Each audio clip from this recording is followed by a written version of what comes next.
Assalamualaikum warahmatullahi wabarakatuh. Kembali lagi dengan saya Umi Junior pada mata pelajaran matematika dengan materi vektor. Pada pertemuan sebelumnya kita telah membahas tentang pengenalan awal vektor. Nah, pada kesempatan kali ini kita akan membahas lebih lanjut tentang vektor. Namun sebelum itu, kita kembali dulu ke definisi vektor. Nah, apabila misalkan ada sebuah titik yaitu X, Y diberi nama titik A. Nah, apabila titik ini berasal dari titik pangkal 0,0, maka vektor A, vektor itu dilambangkan dengan biasanya tanda panah ada tanda panah di atasnya ya.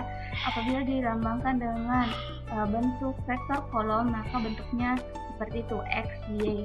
Apabila dilambangkan dengan vektor basis, maka dia adalah XI ditambah YJ. Kemudian kita lanjut ke penjumlahan vektor. Nah, penjumlahan vektor sudah dijelaskan secara grafis pada video sebelumnya. Nah, di sini saya akan menjelaskan penjumlahan vektor ini secara matematis. Penjumlahan vektor, karena vektor itu yang bentuk kolom itu sebenarnya dia bentuknya matriks, sehingga penjumlahan vektornya juga seperti pada penjumlahan matriks. Jadi kita tinggal menjumlahkan saja elemen-elemen yang bersesuaian. Jadi seperti di sini yang bersesuaian itu adalah A dengan C, kemudian dijumlahkan, kemudian B dengan D. Nah, hasilnya nanti juga berupa vektor, karena seperti yang kita lihat pada bentuk grafisnya, hasilnya ini berupa vektor, yaitu kita beri nama vektor W, hasil penjumlahan antara vektor U dan vektor V. Nah, di sini pada pertemuan sebelumnya atau pada video sebelumnya sudah aku jelaskan bahwa penjumlahan vektor itu dengan dua cara. Ada yang menggunakan cara segitiga yang seperti ini, kemudian ada yang menggunakan cara jajar genjang yang seperti ini. Cara segitiga apabila kita pertemukan antara pangkal vektor kedua dengan ujung vektor pertama. Sedangkan cara kedua yaitu kita pertemukan pangkal dengan pangkal. Nah, selanjutnya pengurangan vektor. Misalnya ada vektor U dan vektor V. Nah, sudah aku jelaskan bahwa vektor pengurangan vektor itu sama saja dengan penjumlahan vektor. Yang membedakan itu adalah pada pengurangan vektor itu ada vektor yang mempunyai nilai negatif. Sehingga misalkan ini ada vektor U dan vektor V. Vektor U kita tetapkan tetap positif, kemudian vektor V kita ubah menjadi arahnya sehingga nilainya menjadi minus V. Kemudian penjumlahannya yang warna merah ya, berarti itu adalah vektor U ditambah minus vektor V atau vektor U dikurang vektor V, itu kita beri nama sebagai vektor W. Nah, pengurangannya secara matematis itu sama saja dengan penjumlahan tadi. Yang membedakan adalah ini menggunakan operasi pengurangan. Jadi seperti pada matriks, kita tinggal mengurangkan elemen-elemen yang bersesuaian atau yang mempunyai posisi yang sama. Misalkan A dengan C, kemudian B dengan D, kita tinggal mengurangkan masing-masing. Selanjutnya, contohnya, misalkan ada vektor V isinya 2, min 3, vektor Q 4, 2, maka apabila dijumlahkan hasilnya adalah 2 ditambah 4, 6, min 3 ditambah 2 hasilnya min 1. Jadi tinggal dijumlahkan masing-masing elemen yang menempati posisi yang sama. Kemudian misalkan ada vektor P 2i tambah 4j, ini vektor basis ya. Kemudian vektor Q minus 3i dikurang 2j. Apabila dijumlahkan, kita tinggal menjumlahkan yang X-nya, X itu posisinya yang depannya I ya, kemudian Y itu posisinya yang depannya J. Hingga apabila dijumlahkan jadinya 2 ditambah min 3i, kemudian ditambah. Kenapa ditambah? Karena kan memang pada umumnya pada umumnya kalau misalkan vektor basis itu dia sebenarnya umumnya menggunakan tambah. Kemudian 4 ditambah minus 2J. Maksud saya pada umumnya vektor basis menggunakan tambah karena kan vektor basis rumusnya XII ditambah YJ. Jadi di sini harus tambah ya. Kecuali yang operasi di sini itu tergantung pada yang di sini. Jadi apabila penjumlahan, di sini penjumlahan maka di sini juga dijumlah. Kemudian apabila di sini pengurangan, maka di sini juga jadinya kurang. Tetapi yang untuk tengah ini dia tetap penjumlahan ya, karena vektor basis itu selalu menggunakan penjumlahan XI ditambah YJ. Hasilnya seperti yang kalian bisa lihat. Berikutnya, perkalian skalar dengan vektor. Pada perkalian skalar itu adalah seperti yang kujelaskan pada video sebelumnya, bahwa kita tinggal melipat gandakan vektor tersebut tergantung pada skalarnya. Bila skalarnya 2, berarti kita lipat gandakan panjang vektor menjadi 2 kali lipat. Apabila 3, berarti 3 kali lipat. Apabila minus 3, artinya panjangnya tetap berubah menjadi 3 kali lipat, tetapi arahnya berlawanan dari vektor A itu. Nah, bagaimana secara matematisnya? Secara matematisnya ini sama saja dengan perkalian skalar dengan matriks ya. Jadi misalkan ada vektor A, N dan terdapat skalar K, maka jika K ini dikali dengan vektor A ini, maka hasilnya adalah KM dikali KN. Bukan kali ya, harusnya maksudnya gini, K kali MN, hasilnya KM KN.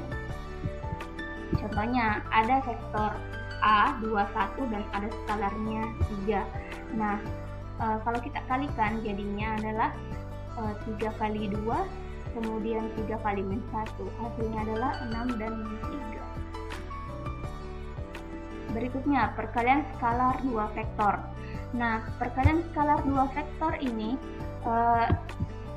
misalkan ada vektor A XI ditambah YJ dan ada vektor B PI ditambah QJ. Nah, apabila dikalikan, maka kita tinggal mengalikan saja masing-masing elemen yang bersesuaian apabila dia bentuknya matriks ya. Tetapi karena ini bentuknya vektor basis, kita tinggal mengalihkan saja yang posisinya sama. Ini kan yang depannya I adalah X, kemudian depannya I di sini adalah P. Jadi kita tinggal kalikan jadinya XP. Kemudian yang depannya J ini Y, di sini Q. Kita tinggal kalikan YQ. Nah, atau apabila dalam bentuk vektor kolom, kita tinggal langsung gampang, kita tinggal kalikan elemen yang bersesuaian. Beda sama matriks ya. Matriks kan dikalikan itu panjang caranya. Kalau perkalian skalar 2 vektor itu tidak panjang nih. Kita tinggal mengalihkan X kali P, kemudian ditambah Y kali Q. Ini perkalian skalar 2 vektor. Contohnya, ada vektor A isinya 23, vektor B isinya 04, kemudian dikalikan hasilnya 2 kali 0 ditambah 3 kali 4, hasilnya 12. Nah, pertanyaannya, apakah di sini selalu penjumlahan? Setiap selesai dikalikan apakah selalu penjumlahan? Iya, di sini wajib dijumlahkan ya. Ini wajib dijumlahkan.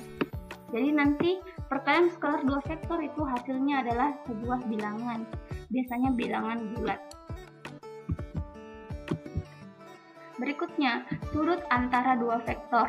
Nah, apabila ada sebuah vektor yang misalkan kita kasih nama vektor A isinya A1, A2, kemudian ada vektor B isinya B1, B2, maka sudut antaranya, ini gambar animasinya ya, jadi ada vektor A dan ada vektor B. Maka kalau kita ingin mencari sudut di antara kedua vektor ini, rumusnya seperti ini. Jadi cos theta ini adalah sudut antaranya, yaitu sama dengan perkalian antara vektor A dengan vektor B dibagi dengan panjang vektor A dikali panjang vektor B. Nah, panjang vektor sudah kita bahas pada pertemuan sebelumnya bahwa rumusnya adalah masing-masing anggota vektornya dikuadratkan baru dijumlahkan. Jadi untuk perkalian yang ini itu pada rumus pada slide sebelumnya tadi, yaitu kita tinggal mengalihkan saja yang ini perkalian skalar 2 vektor, kita tinggal mengalihkan masing-masing elemen yang bersesuaian, hasilnya di sini baru dijumlahkan ya. Kemudian untuk panjang vektor A rumusnya itu adalah A1 kuadrat ditambah A2 kuadrat. Kenapa? Karena kita kuadratkan dulu masing-masing elemennya baru dijumlahkan. Sudah saya jelaskan tentang panjang vektor pada slide pada video sebelumnya. Kemudian untuk vektor B ini di sini panjangnya rumusnya. Oke, kita lihat bagaimana contohnya. Misalkan ada vektor A 34, vektor B 10. Nah, kita tinggal menggunakan rumus yang tadi, ya tinggal masukkan saja vektor A kali vektor B itu 3 kali 1, kemudian ditambah 4 kali 0. Kemudian panjang vektor A itu berarti 3 kuadrat, ini dulu ya, 3 kuadrat, kemudian ditambah 4 kuadrat. Untuk panjang vektor B 1 kuadrat ditambah 0 kuadrat. Hasilnya adalah 3 ditambah 0 per akar 9 ditambah 16 kali akar 1 tambah 0. Hasilnya adalah 3 per akar 25 kali akar 1. Hasilnya 3 per 5 ya. 3 per 5 ini bukan hasilnya ya, bukan sudutnya. 3 per 5 ini adalah cos theta. Jadi 3 per 5 ini adalah cos theta. Sehingga apabila kita ingin mencari tetanya, maka rumusnya adalah arcus, ini dibaca biasanya arcus atau inverse dari cos 3 per 5. Jadi hasilnya nanti 53,13 derajat. Ini adalah tetanya. Nah, sekarang pertanyaannya bagaimana caranya memperoleh 53,13 ini? Itu harus menggunakan kalkulator ya, kalkulator saintifik atau kalkulator ilmiah. Nah, ini ada 3 nomor tugasnya, silahkan dikerjakan, kemudian hasilnya difoto dan dikirim ke saya. Waktunya itu sampai mata pelajaran ini selesai. Oke, sampai ketemu lain waktu. Assalamualaikum warahmatullahi wabarakatuh. Apabila ada yang ingin ditanyakan, bisa bertanya nantinya di chat ataupun di chat group, dan bisa juga mencari materi tambahan baik di YouTube maupun di